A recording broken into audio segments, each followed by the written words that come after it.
Misaka na sa upat ang ihap sa mga nangamatay sa naitabong disgrasya kagahapon tali wing van ug pampasaherong bus sa Barangay Binugaw, Turil District, Davao City. Ano report? Gawa sa pasaherong dead on the spot nga giilang si Judy Mijares. Nadungagan pa ang namatay og laing tulo ka pasahero sa Mindanao Star nga sila Julita Tulin, Teresa Flauta ug Rodrigo Tulin. Sa karon, doon na pa'y pipila nga nagpabilin sa ospital nga puros pasahero sa bus. Samtang ang duha ka driver nga nakaangkon lang og minor injuries, ana-ana sa kustudiya sa Turil Police. Hindi, ko sa kurbada, mamiyan yung nagkuha, nag-abot namin sa kurbada. Na, tapos medyo takilid man tong kurbada mo to nagkuhan.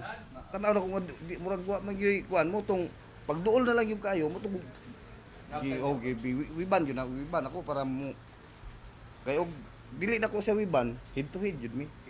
Sa karon, padayon pa ang investigasyon kung kinsa gayod ang sad-an sa maong panghitabo. Kung tanaw na to ang kondisyon sa kalsada, most likely mas may possibility nga maka-encroach sa kapikas nga lane ang sa ang sa bus nga part.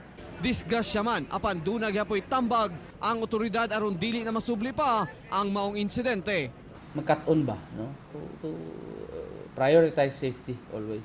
Kauban si Melchor Awing sa kamera. Ako si Real Soroche para sa One Mindanao.